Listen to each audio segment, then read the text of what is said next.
오늘 본 본문의 내용대로 가롯 유다는 양심의 가책을 받고 자결하고 맙니다.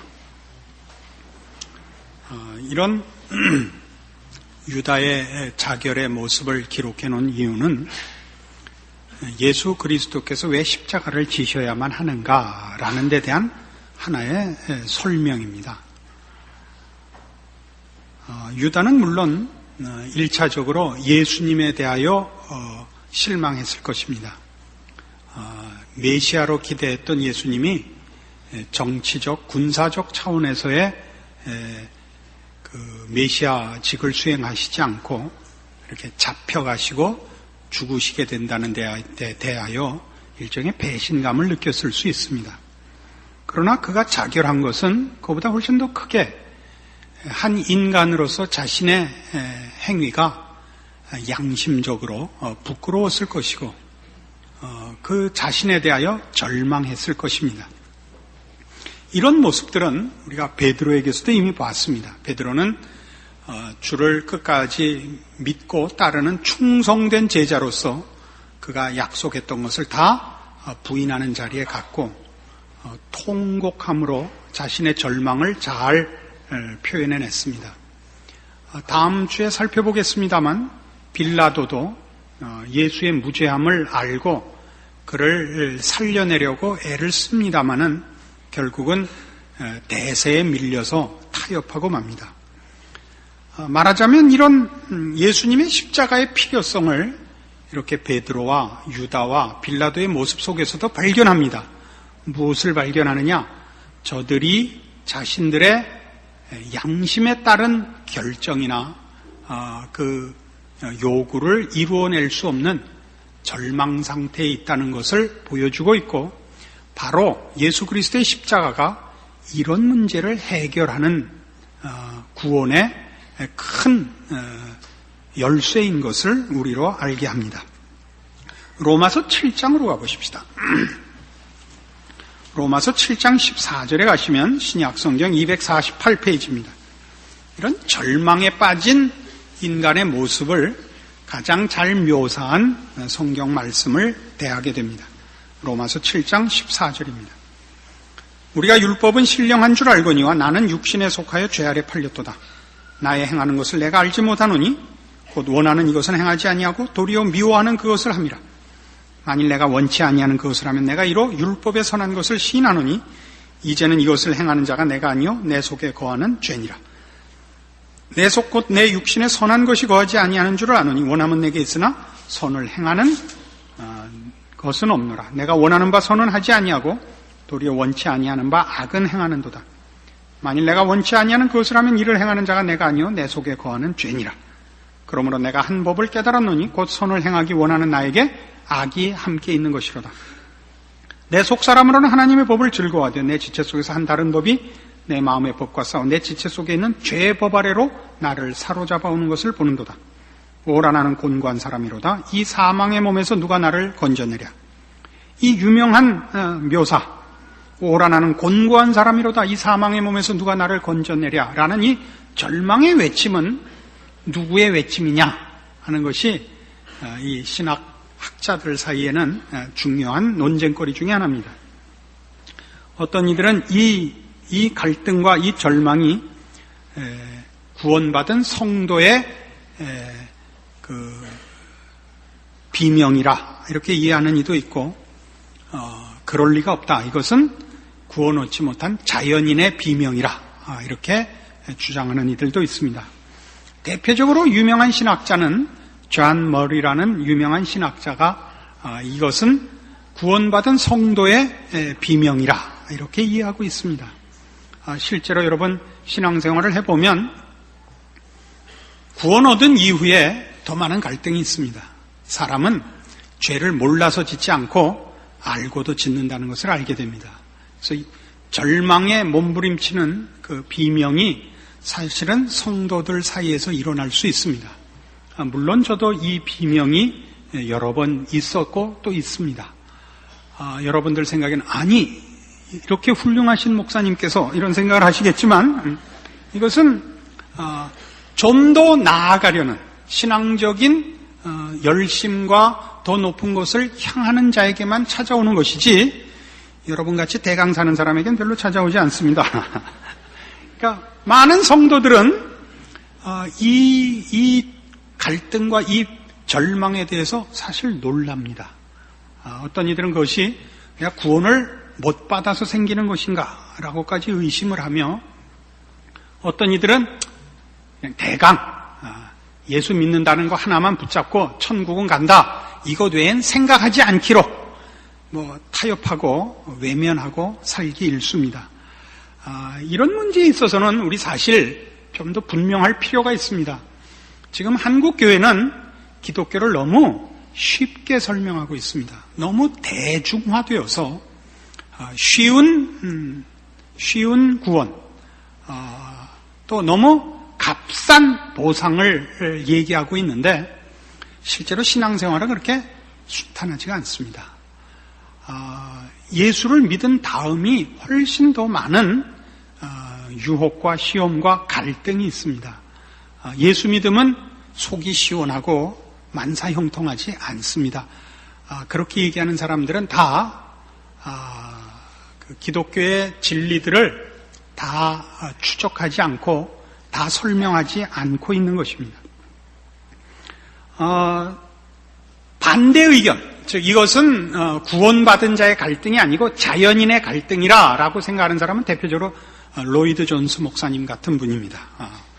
아까 존 머리 같이 이것을 성도의 구원받은 자의 갈등이라고 생각하는 이유는 22절에 있는 바와 같이 내 속사람으로는 하나님의 법을 즐거워한다 하는 것을 근거로 삼고 있고, 로이드 존스 목사님 같이 이것이 자연인의 것이라고 해석하는 이들은 로마서 8장까지는 구원에 관한 설명이지 아직 성화에 관하여 언급하고 있는 것이 아닌 탓이라 라고 얘기하고 있습니다. 저는 어떤 입장이냐면 둘 다 입장입니다. 이 둘 다 입장이라는 건 이제 실력이 없을 때 택하는 그 요령 중에 하나인데, 제가 이 둘이 다 있다라고 느끼는 것은 자연인일 때도 이 갈등이 있고 성도가 된 다음에도 이 갈등이 있다고 저는 생각을 합니다. 왜 그렇게 생각하느냐? 25절을 보십시오. 이 24절에 있는 오라나는 곤고한 사람이로다 이 사망의 몸에서 누가 나를 건져내려라는 절망에 대한 답을 제시하는데, 그 답이 뭐냐면 우리 주 예수 그리스도로 말미암아 하나님께 감사하리로다입니다. 그러니까 예수 그리스도가 이 문제를 해결하는 분이다 이겁니다. 그래놓고 그런즉 내 자신이 마음으로는 하나님의 법을 육신으로는 죄의 법을 섬기노라. 25절만 놓고 보면 그 앞에 있는 우리 주 예수 그리스도로 말미암아 하나님께 감사하리로다가 그 뒤에 나오는 그런즉 이하의 구절과 맞질 않습니다. 그러나 지금 24절과 연결해 보면 25절 하반절은 24절을 다시 얘기하는 것입니다. 우리 주 예수 그리스도로 말미암아 하나님께 감사하는 이유는 내가 곤고한 사람인 탓이요. 25절 하반절식으로 얘기하면 내 자신이 마음으로 하나님의 법을, 육신으로는 죄의 법을 섬기는 갈등 구조 속에 있고, 그 갈등이 누구의 승리로 늘 끝나느냐 하면 죄의 법이 늘 이기는 것으로 결과된다 말입니다. 그것을 해결한 방법이 뭐냐? 우리 주 예수 그리스도다 이겁니다. 그것을 이제 8장 1절부터 더 구체적으로 설명을 합니다. 이 8장 1절을 어떤 이들은 다수가 그 5장 11절을 잇는 결론으로 생각을 하고, 5장 후반부는 대표 원리에 대하여, 6장과 7장에 걸쳐서는 율법에 대하여 일종의 삽입 내용으로 보고 있습니다. 그리고 이제 8장으로 넘어와서 구원을 다시 설명하는 것으로 보고 있는데, 제가 보기에는 그런 연결도 되고 바로 앞에 있는 7장 14절 이하의 내용의 해답으로서, 그리고 25절에 나온 우리 주 예수 그리스도로 말미암아 하나님께 감사하리로다를 푸는 내용으로서도 적절하다고 봅니다. 이게 뭐냐? 그러므로 이제 그리스도 예수 안에 있는 자에게는 결코 정죄함이 없나니 이는 그리스도 예수 안에 있는 생명의 성령의 법이 죄와 사망의 법에서 너를 해방하였습니다. 자, 7장의 부르짖음은 뭐였냐면 23절에 있는 바와 같이 내 지체 속에서 한 다른 법이 내 마음의 법과 싸워 내 지체 속에 있는 죄의 법 아래로 나를 사로잡아오는 것을 보는도다였습니다. 늘 죄가 이겼습니다. 그럼 예수 그리스도가 오셔서 우리를 구원하신 그 구원의 가장 중요한 내용이 뭐냐? 우리를 죄의 법이 주장하고 있는 것을 깨뜨려 생명의 성령의 법이 우리를 주장하도록 하신 것. 이것이 십자가 사건의 핵심입니다. 계속 볼까요? 3절. 율법이 육신으로 말미암아 연약하여 할 수 없는 것을 하나님은 하시나니 곧 죄를 인하여 자기 아들을 죄 있는 육신의 모양으로 보내어 육신의 죄를 정하사 육신을 쫓지 않고 그 영을 쫓아 행하는 우리에게 율법의 요구를 이루어지게 하려 하심이니라. 육신을 쫓는 자는 육신의 일을, 영을 쫓는 자는 영의 일을 생각하나니 육신의 생각은 사망이요 영의 생각은 생명과 평안이니라. 자, 우리가 율법을 이룰 수 없었던 것, 즉 마음의 선을 이룰 수 없었던 이유는 우리가 죄와 사망의 법 아래 있었던 탓입니다. 그래서 어떻게 하기로 했다고요?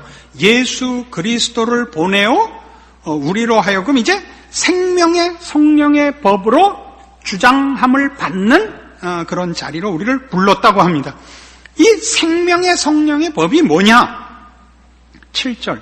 육신의 생각은 하나님과 원수가 되나니 이는 하나님의 법에 굴복치 아니할 뿐 아니라 할 수도 없습니다.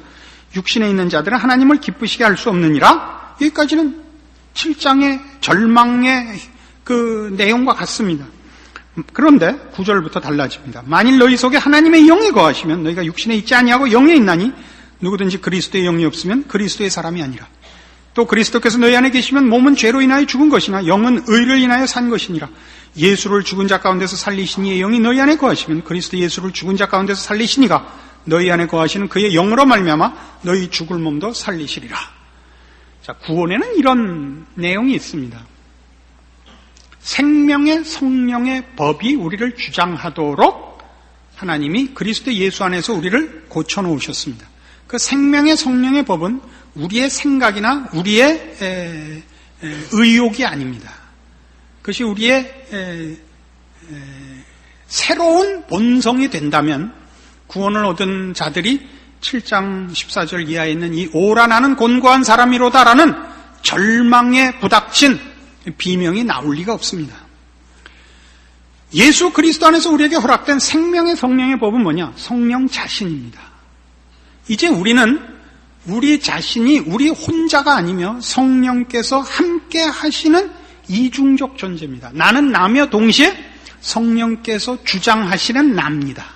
그래서 나를 나 혼자 책임지지 않고 그리스도의 영, 성령께서 나를 책임지십니다. 그것을 26절, 로마서 8장 26절 가시면 이렇게 되어 있습니다.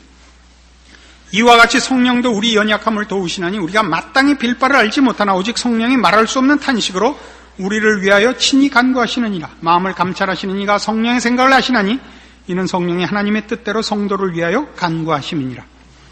이제 우리는 우리를 우리 홀로 책임지지 않습니다. 아까 7장으로 돌아가서 생각해 보면 오라 나는 곤고한 사람이로다 이 사망의 몸에서 누가 나를 건져내랴. 누가 건져냅니까? 우리 주 예수 그리스도로 말미암아 하나님 아버지께 감사하리로다. 그게 해답입니다. 우리를 누가 건져내는 것입니다. 누가 건져냅니까? 성령께서 건져냅니다. 기독교 신앙의 진수는 다른 여타 종교가 어디에서 다르냐 할 때 구원이 외부로부터 온다는 데서 다릅니다. 기독교 신앙의 핵심은 우리가 하나님 아버지께 도움을 구하며 하나님 아버지께서 우리에게 간섭하사 그의 능력과 지혜로 우리를 지키신다는 사실입니다. 대표적으로 그 여타 종교를 대표할 만한 종교로 불교를 생각해 보십시오. 다른 인간이 만든 모든 종교는 다 범신론입니다. 범신론이라는 건 인간 각자가 신적 요소를 갖고 있다고 믿는 것이고, 그래서 종교를 어떻게 이용하느냐 하면 인간 내면에 있는 신적 요소를 일깨우는 것으로 종교의 가치를 둡니다. 그래서 도를 깨우치는 것이라고 보죠. 득도하는 것이 신앙인 것입니다. 그래서 불교식으로 해서 대오각성하여 열반에 이르는 것입니다. 기독교는 그렇지 않습니다. 물론 깨우침이 왜 없겠으며 책임져야 할 것이 왜 없겠습니까마는 근본적인 기독교 신앙의 핵심은 위로부터 우리를 지키시고 도우시고 붙잡아 내신다는 사실을 믿는 것입니다. 하나님 아버지의 존재와 그가 우리를 사랑하사 그 능력의 손을 펼치셨다는 것을 우리가 확인하는 것입니다. 이거 기독교 신앙의 핵심입니다. 늘 주십시오로 이제 찾아가기 때문에 이게 굉장히 희석돼 버렸고, 기독교 신앙이 기복 신앙으로 흘러버린 데 대해서 굉장히 많이 점수를 잃게 된 면이 없지 않습니다만, 그 달라는 것을 이 세상에서 필요한 물질을 달라는 데 문제가 생긴 것이지, 이런 거룩과 신령함과 생명과 진리를 구하는 것으로는 당연히 해야 되는 우리들의 특권들인 것입니다. 주시옵소서를 정당한 것, 이 절망에서 빠져나오기 위한, 거룩함에 이르기 위한 것으로서 구하셔야 됩니다. 이것이 기독교 신앙의 핵심입니다. 이것은 그래서 에베소서 1장에 가면 신자들의 신자된 존재와 그 운명의 확실성을 위하여 다시 한번 증거됩니다. 신약성경 310페이지 에베소서 1장 13절입니다.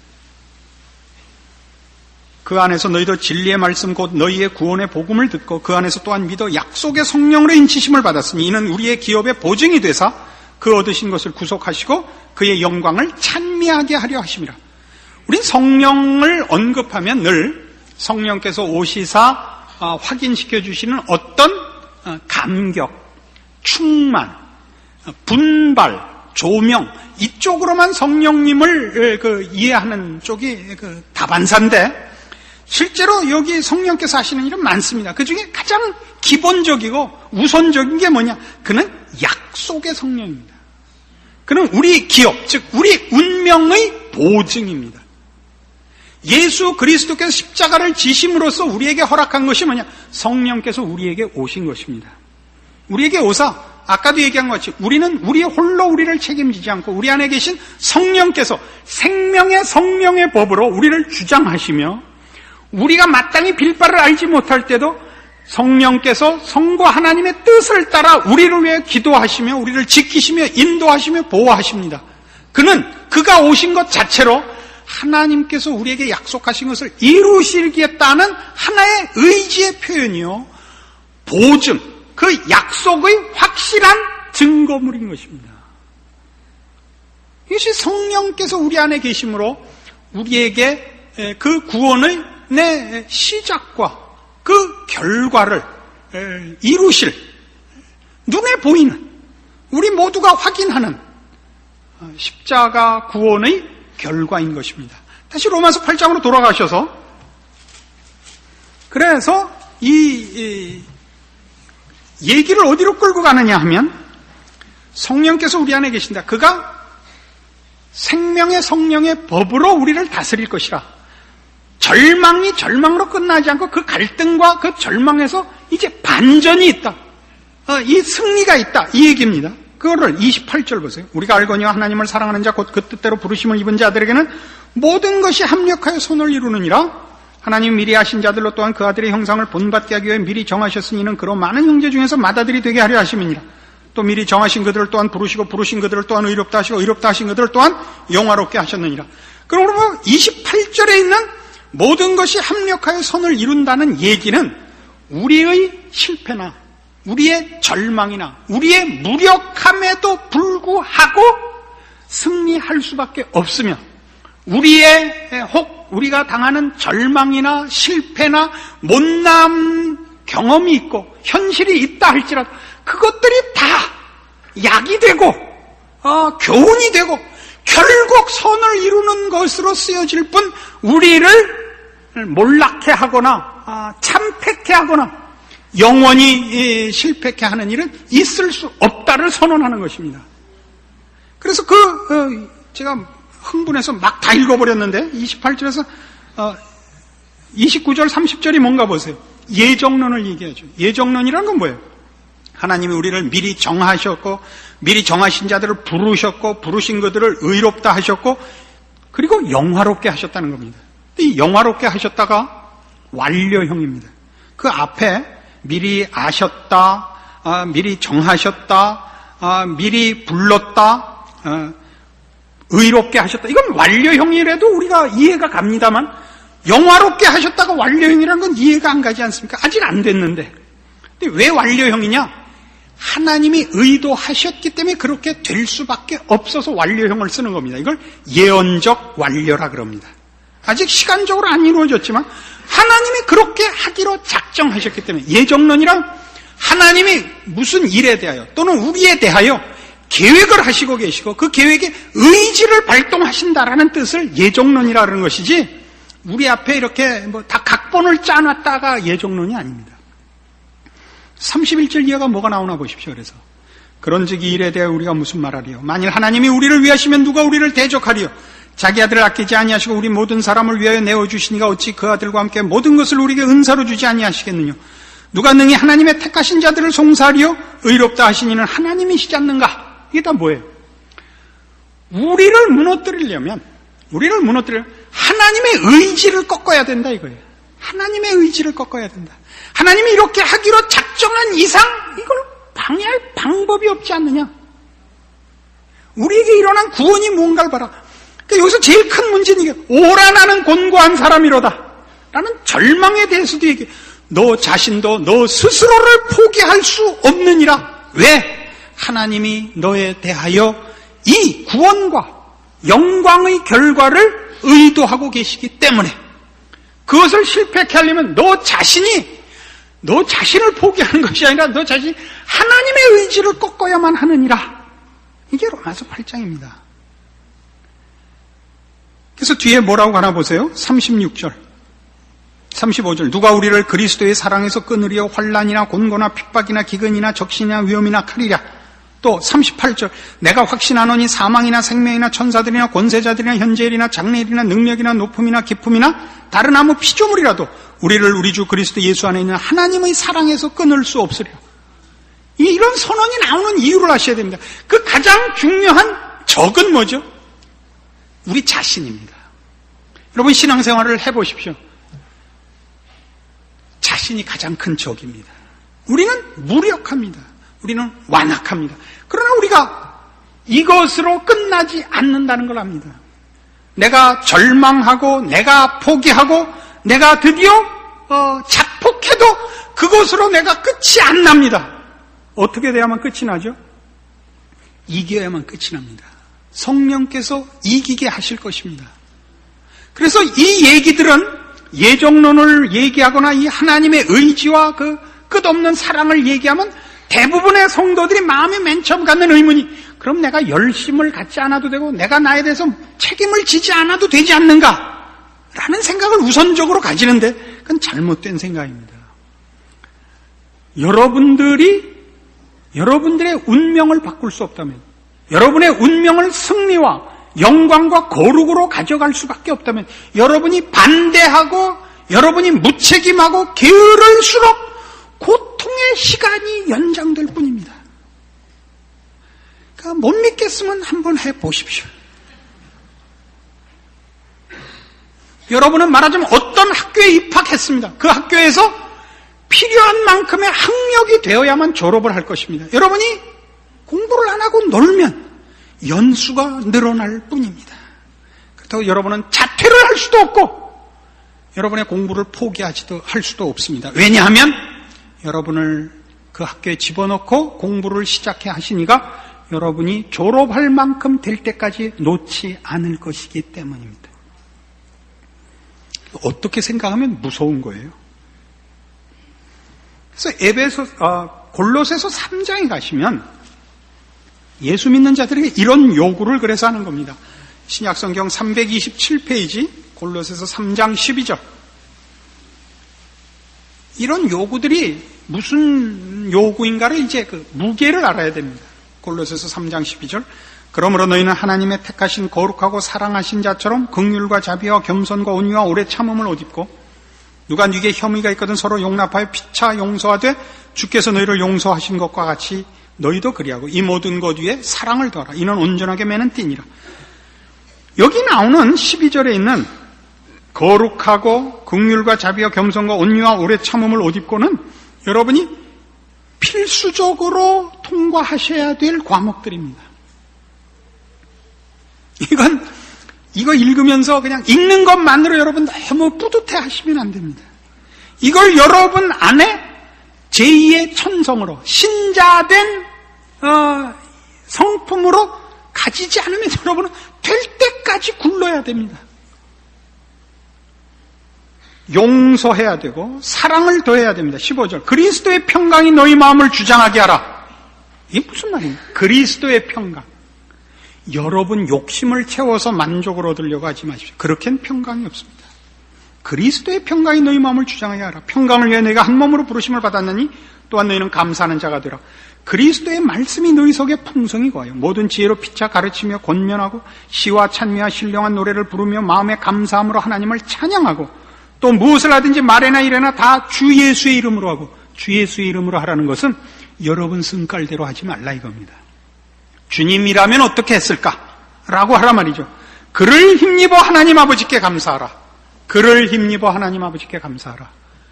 여러분의 절망에 대하여, 세상에 대한 절망에 대하여, 인간에 대한 절망에 대하여 예수 그리스도로 인하여 하나님 아버지께 감사하십시오. 거기에만 해결책이고 우리는 그 해결을 받은 자입니다. 여러분은 바로 이 일에 새로운 인간 예수 그리스도로 말미암은 생명의 성령의 법으로 인도함을 받는 참다운 인간의 모습, 하나님의 거룩하심을 증거해낼 유일한 새로운 종족으로서 여러분은 여러분의 존재와 여러분의 삶을 바칠 책임이 있고 누릴 권리가 있습니다. 이것이 성경이 얘기하는 것입니다. 여러분 절망에 처하셔야 됩니다. 그리고 그 절망이 우리 홀로 서 있는 이상 모든 문제, 모든 사건에 그리고 스스로에게 대해서도 절망할 수밖에 없다는 것을 확인하셔야 됩니다. 그리고 유일한 해답은 돈이 아니라 예수 그리스도라는 걸 아시게 되고 예수 그리스도로 말미암는 승리와 거룩함을 비로소 깨우치시고 그리고 누리셔야 합니다. 거기에 신자된 자랑이 있고 보람이 있고 여러분 인생에 가치가 있습니다. 기도하십시다. 하나님 아버지 은혜를 감사합니다. 우리로 참다운 하나님의 자녀 되게 하시며 인간의 그 아름다움을 허락하신 하나님의 자녀된 기쁨을 이제 말씀으로 확인케 하셨습니다. 우리의 책임을 확인하며 우리의 권리를 확인합니다.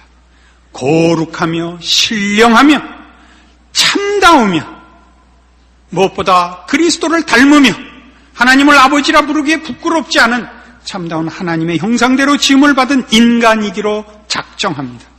모든 더러운 것을 내어버리고 그리스도를 본받으며 거룩하며 겸손하며 온유하며 아름다우며 참되며 그리고 사랑으로 넘치는 하나님의 자녀다운 그 길을 걷기로 약속합니다. 그렇게 함으로 신자된 자랑과 그리고 책임과 하나님의 자녀라 일컬음 받는 그 기쁨들을 증거하는 우리의 인생들이 되게 하여 주시옵소서. 예수님 이름으로 기도합니다. 아멘.